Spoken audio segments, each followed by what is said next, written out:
Vamos a suponer que ese es el perímetro de servicio del municipio y que nuestra orientación de calles y carreras, a ver si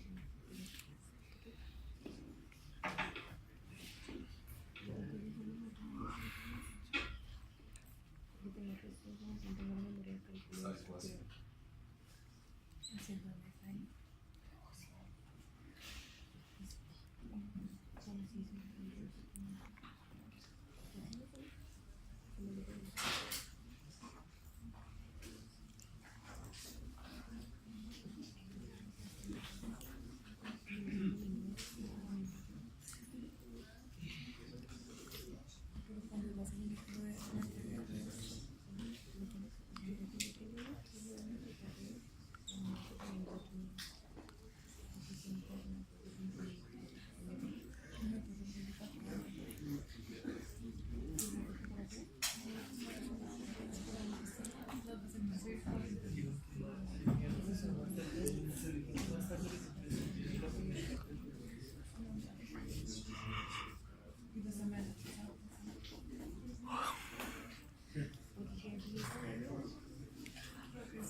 Ya me aburrí de hacer cuadritos, digamos que es así. Entonces, debo guardar esas distancias y no voy a llevar mi tubería por acá, porque sería como la tentación que normalmente tienen para cubrirlo todo. Vamos a suponer además que dentro del POT les dicen que esta va a ser su zona de expansión y que entonces ahí van a construir en el futuro para ampliar el municipio. Y estas serán las vías proyectadas. Digamos, una cosa así. Entonces debo contemplar la expansión. Y a partir de esa expansión voy a determinar, de acuerdo a la información de usos del suelo y densidad de población, una distribución de zonas. Entonces, digamos que voy a tomar esta como una zona, esta como otra para simplificar las cosas.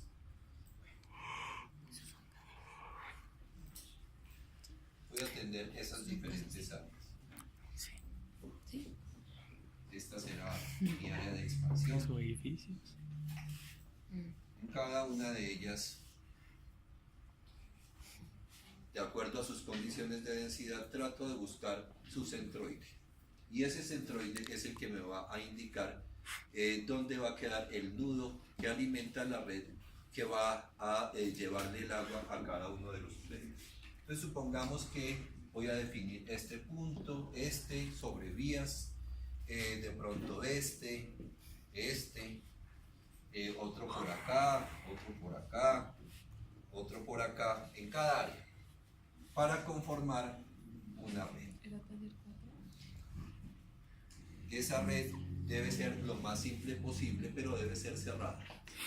Entonces, de acuerdo a la configuración del municipio, el sistema me va a dar un esquema, un resultado. Lo importante es tener claro cuál es el área que va a ser atendida por cada nodo. Cada nodo le debe corresponder un área servida. Y es posible que esa área tenga una densidad y otra área, así esté en el lado, o en su lado, perdón, pueda tener otra densidad de acuerdo a los usos del suelo. Entonces, realmente, en el fondo, lo que importa es la población que voy a atender. Y de acuerdo a esa población y al consumo que hemos determinado desde el comienzo, vamos a poder establecer los caudales que deben suministrar cada uno de esos nodos. Entonces me va a quedar definida una red. Si tengo el tanque de almacenamiento, pues simplemente de acuerdo a la configuración topográfica, a las vías y a todos los elementos que me limitan, digamos que esa va a ser mi línea matriz. Entonces tengo el punto de almacenamiento, tengo la red, defino la línea matriz. Y vamos a tratar de armonizarlo todo. Entonces debo tener información de cómo es la evolución de los niveles en el tanque, que ya lo conozco porque ya lo diseñamos. Voy a conocer la ubicación geográfica de cada uno de esos nodos principales de alimentación. Voy a tender la tubería y voy a poder determinar, midiendo cuáles son las longitudes que van a tener cada una de ellas. No es necesario que se pongan a hacer correcciones en perfil si la pendiente no es muy fuerte. Y con esa información vamos a tratar de establecer un esquema como ese. Entonces, en el esquema está el tanque de alimentación. Ese tanque de alimentación teníamos la boca de descarga del sistema de bombeo en la cota 276.5. Y si no me acuerdo mal, nos quedaron 2,8 metros como altura de regulación. Entonces, quitando 10 centímetros para la boca de descarga y esos 2,80, la cota mínima de la superficie libre del agua en el tanque de almacenamiento es la 273.92. Esa es la información que me importa porque va a ser la energía mínima que voy a tener en el sistema cuando este está prácticamente desocupado. Luego voy a tener la línea matriz. A este punto le puse el punto 0. A este primer nodo lo definí como el nodo 1. Debo tener la cota de ese nodo y debo tener la longitud en metros de la línea matriz. A partir de este nodo defino la configuración de la red. Entonces, en el ejemplo hay 272 metros hasta la tubería 2. Más de 250, depende del pueblo. Entre 2 y 3 vamos a tener 180 por la configuración del pueblo. Luego tenemos el nodo 4, el nodo 5, el nodo 6, el nodo 7 y el nodo 8, según el esquema en planta de la red. Y vamos a determinar las longitudes de cada uno de esos tramos y la cota de la tubería. La cota de la tubería normalmente va a ser 1 metro por debajo de la cota del terreno. Si estamos hablando de línea matriz, entonces bajémosle 1,20 para que mi derivación me permita que la red secundaria o terciaria, en este caso sería solo terciaria, vaya por debajo de 1 metro. Entonces vamos a suponer que de ese terreno vamos a tener 1,20 a la tubería. Vamos a suponer que eso es cota de terreno. Bien. Procedimientos para determinar el caudal en los nodos. Digamos que hay dos. Uno que tiene en cuenta el área, la densidad y el consumo. Y el otro que tiene en cuenta únicamente las longitudes de las tuberías. El método de las longitudes es simple. Supongamos que esta es la red. nodo 1, 2, 3, 4, 5 y 6, y esto es 1,1, 1,2, 1,3, 1,4, 1,5, 1,6, 1,7. Entonces hago la sumatoria de los L y J. Sumo todas las longitudes. Y para cada nodo voy a determinar unas longitudes aferentes, que va a ser simplemente la longitud aferente al nodo 3. Va a ser L de 1 a 2 más L de 1 a 3 medios. Para este va a ser L de 1 a 3 más L de 1 a 4 medios. Y entonces a cada uno le estaré dando una longitud aferente.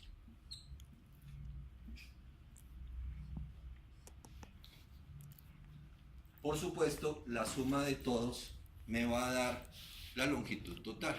Entonces, si tengo el caudal máximo horario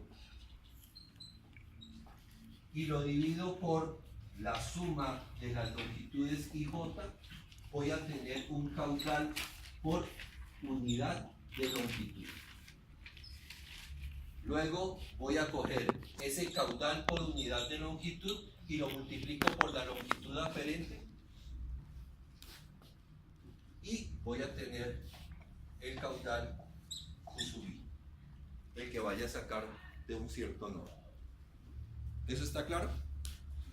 Genial. Cuando están en nodos, ¿cómo sería?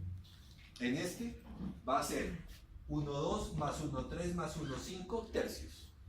¿Sí? Voy a coger la mitad de cada tubo, lo que le corresponde por aferencia.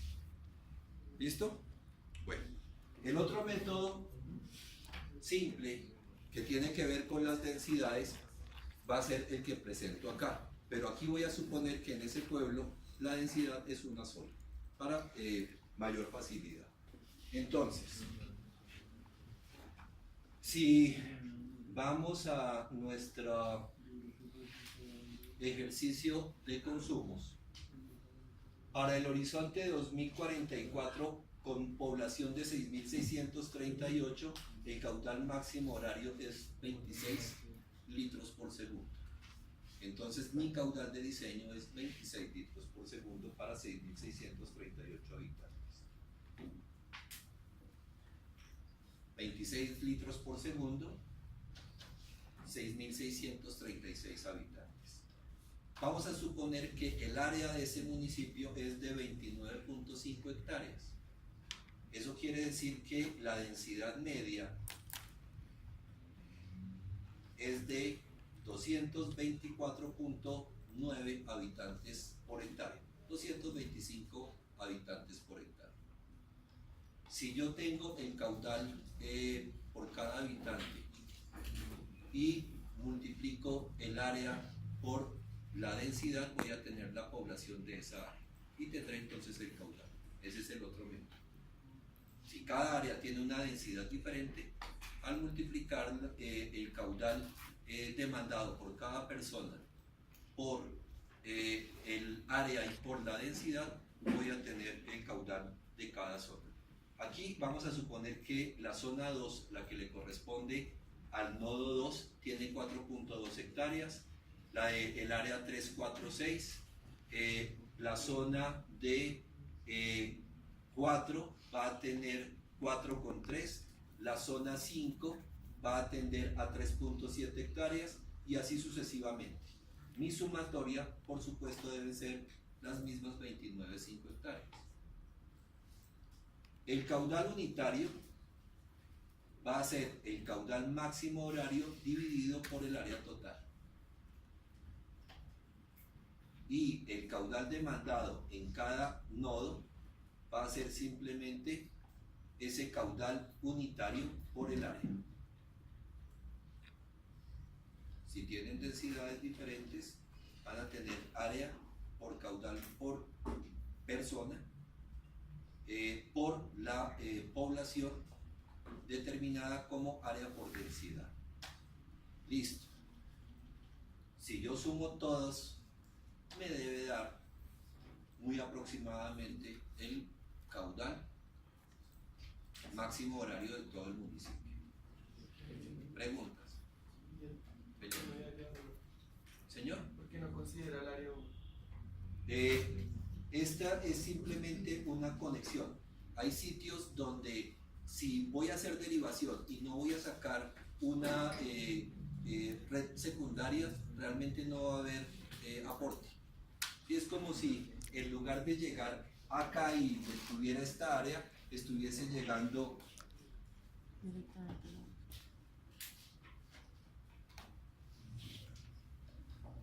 no sé, por aquí. Y tengo demanda aquí y tengo demanda acá, pero ahí no. Entonces puedo tener nodos sin demanda. Acuérdense que la definición de nodos de los sistemas a presión es el punto donde el caudal se bifurca, no necesariamente el punto donde hay una demanda o salida de caudal de la red. Bien, entonces ya tengo definida la configuración de la red. Con esta definición tengo una malla, 2 mallas y 3 mallas elementales. Eso siempre va a ser fundamental. Vamos a suponer como dirección positiva de sentido del flujo la de las manecillas del reloj. Entonces todo caudal que circule en este sentido va a ser positivo y el que vaya en el otro sentido lo voy a tomar como negativo desde el punto de vista del volumen de control que esté analizando, que va a estar asociado con cada una de las mallas elementales. Y vamos a utilizar el método de Cross, que es el más sencillo. Bien. Todos están en modo grabación, ¿no hay alguien que esté en modo fotografía? Para que me dicte, para no tener que andar mirando de un lado a otro. Entonces haré el trabajo más lentamente. No, profe, yo te